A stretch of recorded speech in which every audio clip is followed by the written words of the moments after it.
All right, gang. Math 1700, new concept here. We're going to get into something called Markov chains. Hopefully, by now, you're an expert on finances of mathematics or mathematical finances. We've been studying now for the past, I don't know, the last month or so, something like that. Guys, Markov chains is something that kind of brings a variety of topics together in our class. First and foremost, let me just kind of come in and tell you what they are. I consider Markov chains to be a mathematical model that uses probability.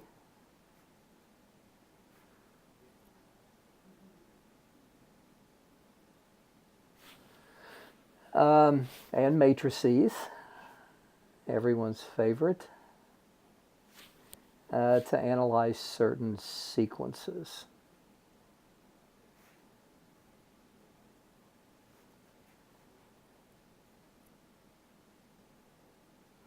I want to run out of room up there. Now, my goal in this class is to keep this very simple. There'll be, I don't know how many videos, maybe a couple, maybe three. But my goal here is just to make you aware of these things, to investigate just basic properties. By no stretch of the imagination will you be an expert in Markov chains by the time you finish 1700 successfully. It's not the goal. It's just to give you some groundwork, some framework by which these things have business applications. Now, having said that, you probably see that a statistical term, or at least a term we run into in statistics a lot called probability, is at the forefront of these things we call Markov chains. Now, don't think that you have to have a PhD in probability to be able to handle Markov chains, because you don't. Basically, the things I want you to know about probability is it's just the likelihood of something occurring over a long sequence of trials. For example, we all know that if we flip a coin, the probability of getting a head would be 1 over 2, or 0.50. But this doesn't mean that if we flip a coin 10 times that we're going to get every single time 5 heads and 5 tails. This just says that if we flip this coin, day in, day out, over a long sequence of trials, that we expect to get 50% heads and 50% tails. So it's going to kind of balance out according to what we get. Now, and again, that's really all I care. Oh, shoot. that was weird. I just kicked the table. But that's really all I want you to know about probability in terms of setting the foundation for Markov chains. It's just a likelihood of something occurring. So let's get it going, okay? Let's get some terminology going here. What I want to do first of all is I want to explore two things: physical systems and possible states. Now, I'm not talking about states like Ohio and Michigan and so on and so forth here. I'm talking about something else in terms of Markov chains. Now, let's say that the University of Kentucky is getting ready to play Duke in basketball. And let's say that for the people who are interested in betting on these games, that Kentucky is a 3-point favorite. So we can say that the result of this particular bet is going to be one of the following three outcomes. First of all, we could have that UK covers the bet. So, for example, if UK scores 74 points and Duke, no, that's not right, scores 70 points, then Kentucky has won by more than the 3 points, so they have covered the bet. The second option here is UK does not cover. And this would be the situation if UK, for example, scored 72 points and Duke scored 70 points, then they would not win by the 3 points that would be required to win the bet, so UK would not cover the bet. And the final outcome would be a tie. So let's say that UK scores 74 points. Let's say that Duke scores 71 points with the 3 points that we have on the betting line. Then we would end up with a tie. So guys, what we can say here is we can say that this bet can be thought of as a physical system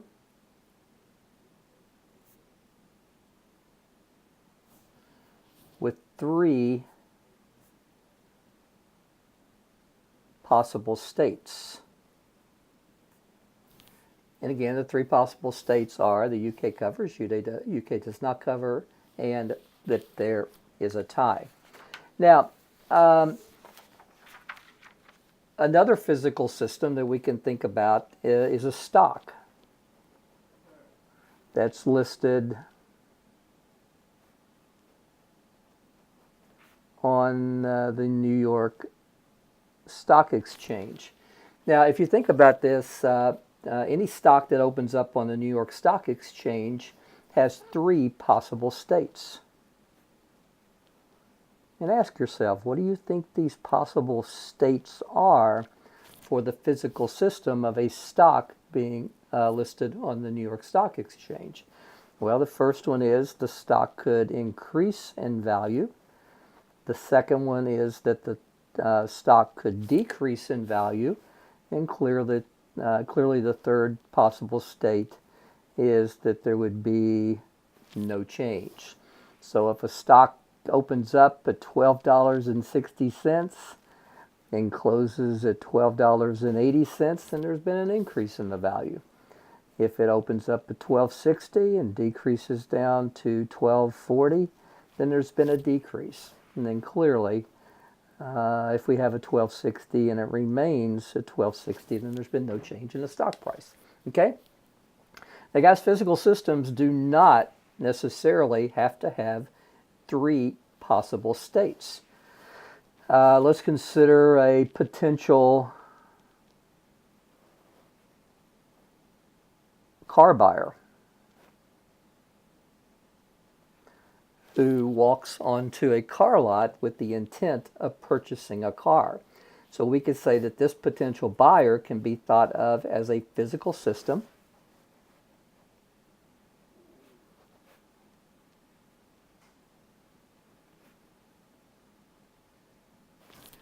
with one of 2 states.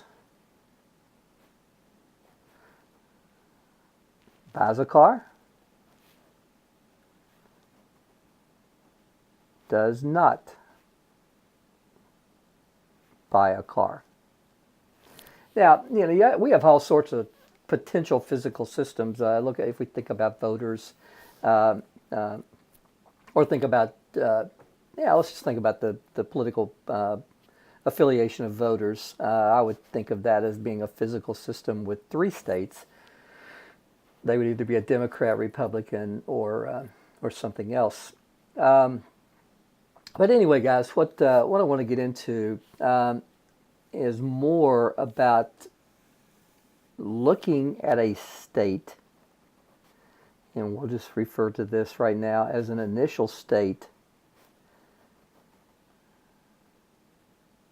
and moving into future states.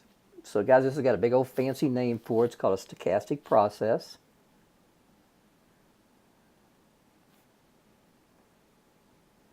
I'm having a hard time writing today for some reason, but it'll all be good. So guys, at the end of the day, if a system moves from one state to another state in such a way that probability plays a role, in other words, chance elements are involved, these systems progress through a sequence that we call stochastic process. systems and states and all sorts of stuff confused here, sequence. So again, if a system moves from one state to another state in such a way that chance plays a role, or chance elements are involved, then the system's progression through this sequence is called a stochastic process. Easy for you to say. All right, gang. Let's talk about Kentucky football. I don't know why, because we usually don't have a very good football team. But let's just think about an example here with some certain criteria. Okay? So the first thing that I'm going to give you is, let's assume that 10% of UK football boosters donate $10,000 or more to the football program. Now, Kentucky comes in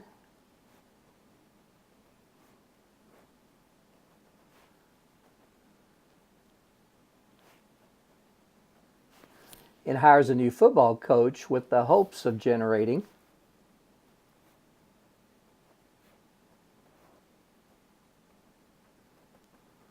excitement,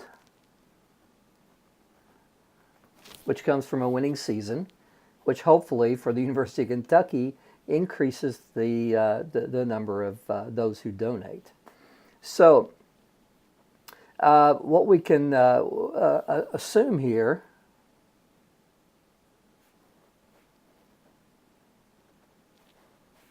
is that we have a physical system with two states.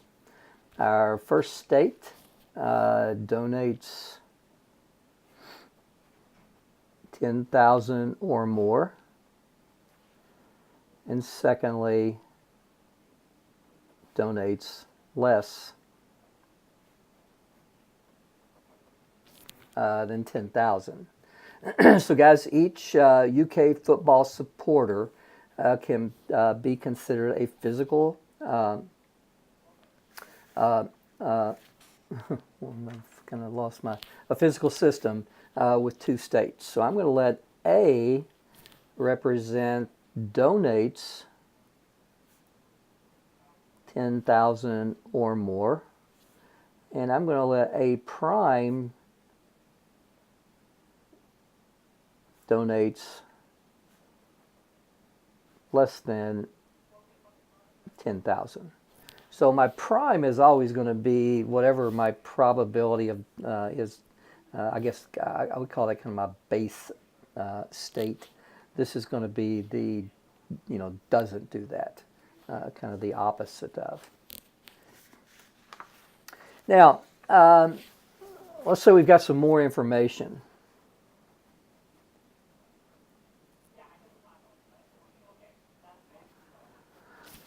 And more information, let's say, that we know this from market analysis.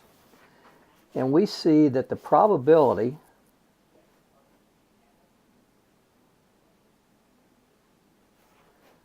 is 0.80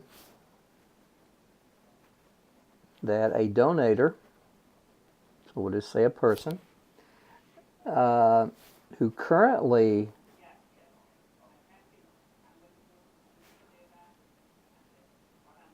donates 10,000 or more will donate 10,000 or more after the new coach is hired.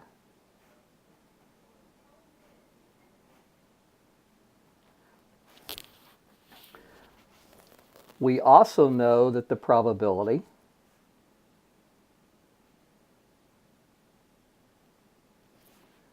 is 0.60 that a person who donates less than 10,000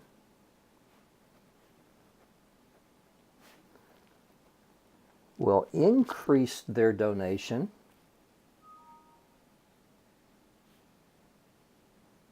we'll just call it their level, to 10,000 or more after the new coach is hired. All right, I thought about setting up a PowerPoint for this because I didn't want to write all that, but I really don't like those things, so just bear with me. All right, guys, let's get to the fun stuff now. What we can look at now is something called a transition diagram.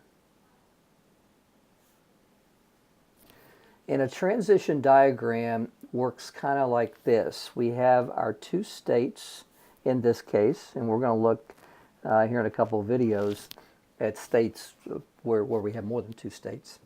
And we draw lines to represent the change in state.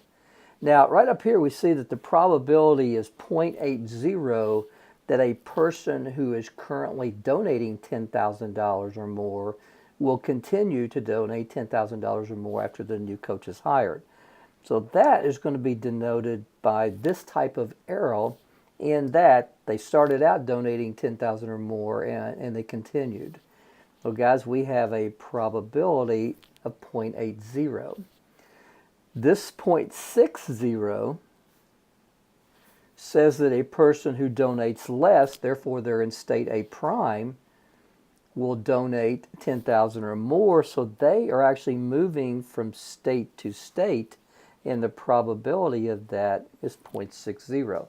Now, in transition diagrams, there's a couple of properties, and one of the important properties says that any line coming out of a state, the sum of those lines has to add up to 1. So I know, therefore, that the probability of moving from state A to not A has to be added to the 0.8 to create 1, which has to be 0.20. Coming out of A prime, the only place we can go would be back to A prime, which would be someone who is not donating 10,000 or more, and after the coach is hired, they're not going to donate 10,000 or more either. So I know that this coming out is 0.60. This coming out has to be an amount that when added to 0.60 creates 1. Well, guys, clearly that would be 0.40. So guys, keep in mind, all lines coming out.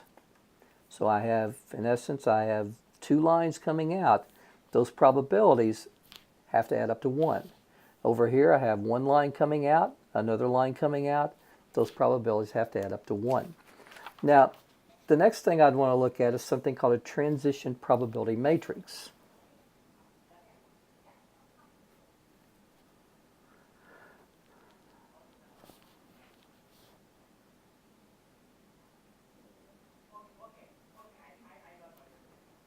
And really, a transition probability matrix just puts into matrix form what we have in our transition diagram. So guys, we're going to start out in this case with a 2x2. And we're going to look at the current status, which the donator is either in A or A prime, again, donating $10,000 or more or less than 10,000. And then we get into what I will just refer to right now as the next state, which is either A prime. The person donating 10,000 or more is going to continue to donate 10,000 or more, or they're going to drop back their donation. If you're not donating, you're either going to bump up your donation or you're going to decrease your donation. Now, guys, you can see that from the transition diagram, which I have right over here. You can see that the transition probability matrix will be this. Now, a couple of things to notice. All these entries in here have to be between 0 and 1. So the probability of A or the probability of A prime has to be between 0 and 1. And another thing that you have to notice is that the sum of these probabilities has to add up to 1. Okay? Now, don't get confused. These don't have to add up to 1 because the probability that the next state includes people who donate $10,000 or more, that doesn't have to add up to 1. Okay? It's just moving from left to right. Now, if you remember when we started all this out, we started out with this 10%. If you remember all the way back to the when I started talking about this, that 10% of UK supporters donated 10,000 or more. So what does this 10%? What role does this 10% play? Well, guys, this thing leads into what we call the initial state distribution matrix. And, oh, by the way, I forgot to tell you one thing. Guys, we typically let this transition probability matrix, we almost always let that be P. And we typically let our state distributions be given as S. So probability matrix given as P, our state matrix giving as state. Now we typically put a subscript here to let us know what sequence we're looking at, and it should make sense that if we're looking at the initial sequence that we're going to refer to this as S sub 0. Now guys, we just have 2 states here in this problem. So initially, before the coach is hired, we know that 10% of the donators give $10,000 or more, so therefore 90% of the donators have to give 10,000 or less than 10,000. Now, the overarching question in Markov chains is this in this problem. So the goal is, what is the probability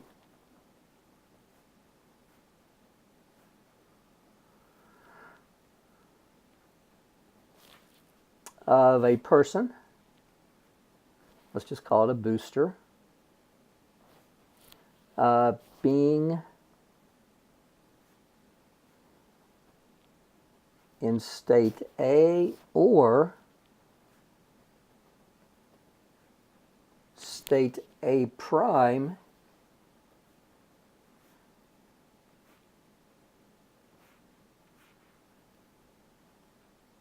after the coach is hired. Well, guys, what works out really, really nicely here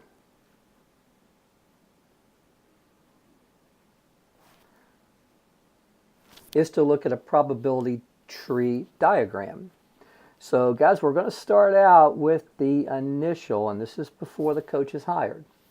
So, before the coach is hired, the probability and I'm going to call this A sub 0 because this is the beginning. So the probability of, and again, A is donating 10,000 or more, and we know that the probability of this is 0.10.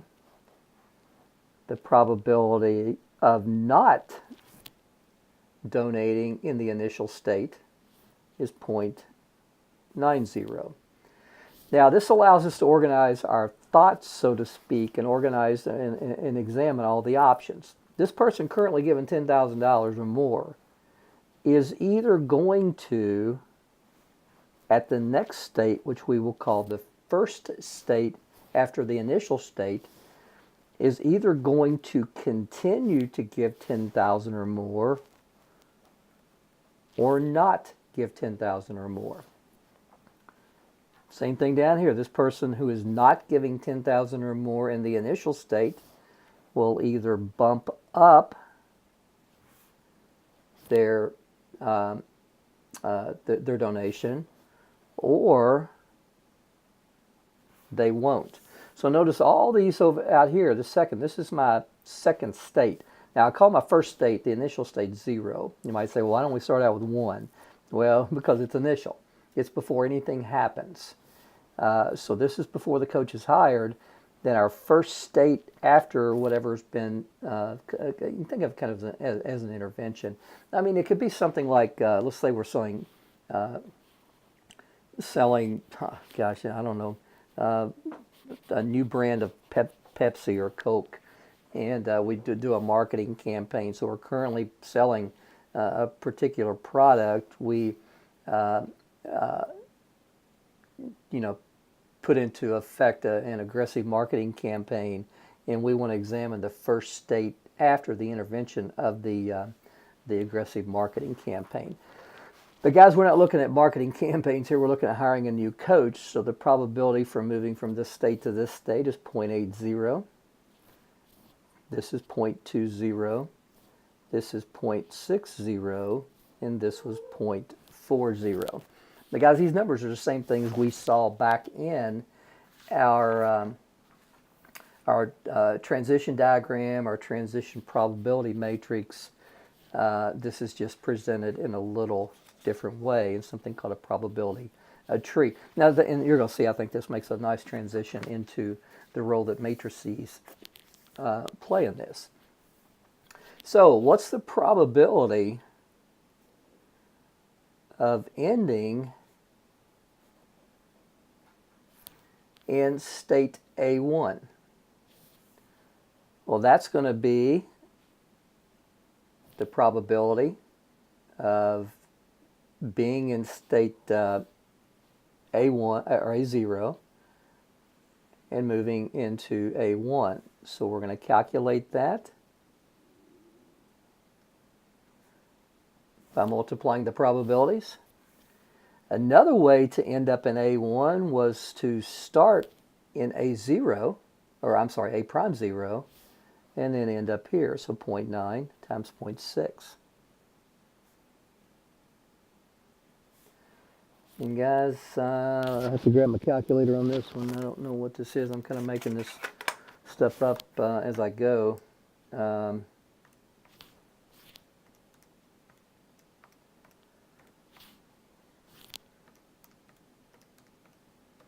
It looks like to me this is 0.62.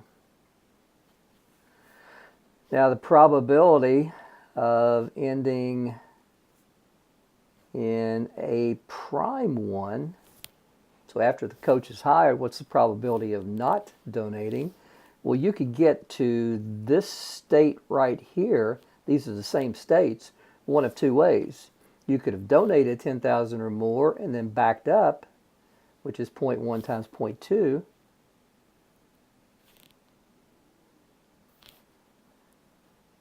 Or you could come this way, 0.9 to 0.4. Now guys, we're using some laws of probability here, and I don't have time to teach you probability.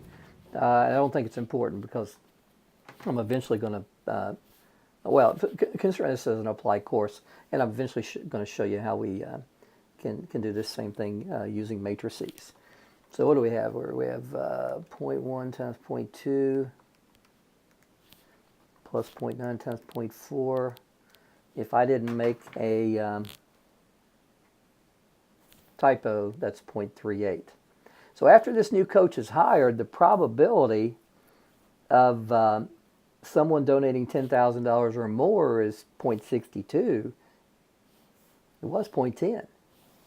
So this new coach has been pretty effective in raising the probability of a booster giving 10,000 or more.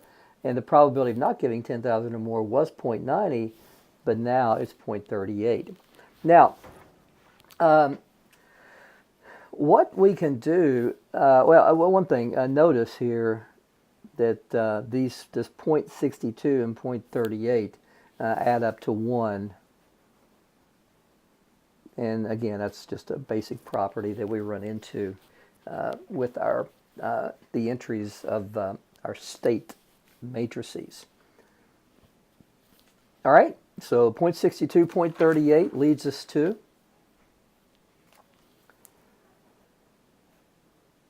our first state matrix is, now remember our initial state matrix was S0.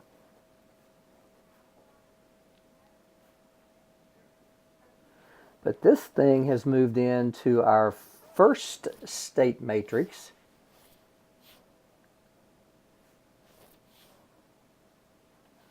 At 0.38. Now, the cool thing about this is these things can be worked very easily using kind of a recursive, well, I don't want to say that, just using a relationship between the matrices. So, guys, I could have calculated S1 by taking the previous state matrix times the probability matrix. Now, guys, it's going to force you to review a little bit about matrices, but this is why I kept it last before moving into our final exam. So, guys, so this S1, our S0,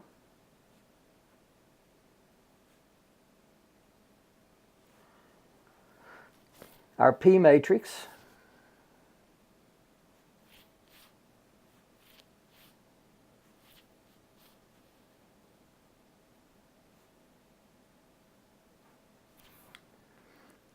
now, let's think about multiplying matrices. The size of this matrix right here is a 1 by 2, and the size of this matrix is a 2 by 2. Remember, to be able to multiply these things, these two matrices, these two inner numbers have to be the same. So the number of columns of the first matrix has to be equal to the number of rows of the second matrix, which it does in this situation. These numbers right here combine to give us the size of the product matrix. So we know that this S0 times P is going to have 1 row and 2 columns. Now, let's think about the way that we get this entry right here. What we do right here is we're going to take the rows of the first matrix and the columns of the second matrix, and we're going to look at a linear combination. So in other words, we're going to take 0.1 times 0.8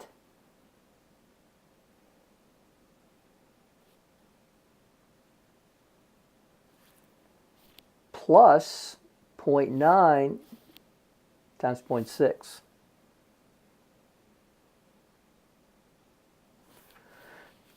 Look familiar? 0.1 times 0.8 plus 0.9 times 0.6. 0.1 times 0.8 plus 0.9 times 0.6. That's exactly what we did when we looked at the probability tree diagram in terms of calculating the probability of ending up in A1 or ending up in A prime 1. All we did is just look at a linear combination of the elements that would ultimately present itself in the product of our initial state matrix and our probability matrix. So guys, what we can do from that is we can generalize.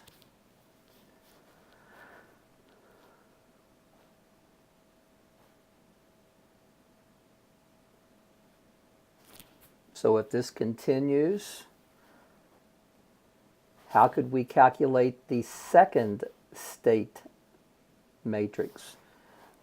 By taking the previous one times P, which in this case the S1 was 0.62, 0.38. Guys, this P doesn't change.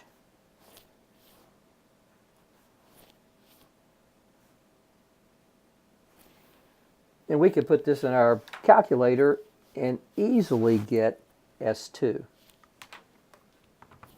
Or if you don't want to take the time to put in your calculator, what could you do?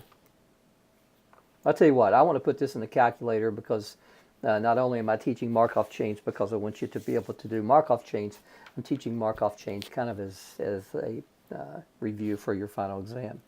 So guys, we can go into a matrix, and I'm going to put the first one in as A, and it needs to be a 2 by 1. I'm sorry, what was I thinking? A 1 by 2. So I have 0.62 times a 0.38. Get out of it. Go back over to edit. And we'll let this one be B. And guys, this needs to be a 2 by 2. So I have 0.8, 0.2, 0.6, and 0.4. Get out of it. Now go back into it, grab matrix A, and multiply it by matrix B. Now, so our second state is 0.724 or 0.276. So after, and let's just say, I don't know, you can say we have to continue whatever we did. So we would have to hire another new coach and to generate the same level of excitement. So after the first state, this problem kind of loses its real life attractiveness. But if we did hire another new coach and kept the same level of excitement and the same probabilities of moving from state to state, then after the second year, there would be a 0.72 probability of a person being selected that gives $10,000 or more. So guys, S3 could be calculated how? Well, you got it. S2 times P, which would be 0.724, 0.276 times 0.80, 20, 60, and 40. All right? Now, guys, we can generalize this, and we can say that we can come down to any kth state. We can take the K minus 1 state matrix times P and calculate that particular state matrix. Okay? Kind of cool stuff. I mean, it's got all kinds of applications. And again, we're not going to get into any really sophisticated types of examples. We're going to keep it actually kind of simple here. Okay. So now one more thing I want to add before I leave. Let's see. What was I going to say? Oh, okay. What if at this stage right here you didn't want to take the time to put all this in your calculator and calculate the matrices or calculate the product of the matrices like I did? What could you do to get these two values? Well, you could take a linear combination. You could take 0.62 times 0.8.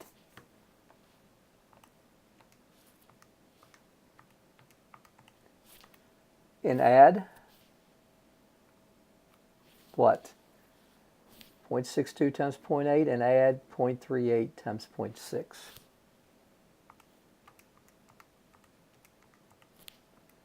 And you'll see you get 0.724, which is exactly what we get right here using the calculator to create the product of the two matrices. All right, gang, that is the end of this video. So have a good one.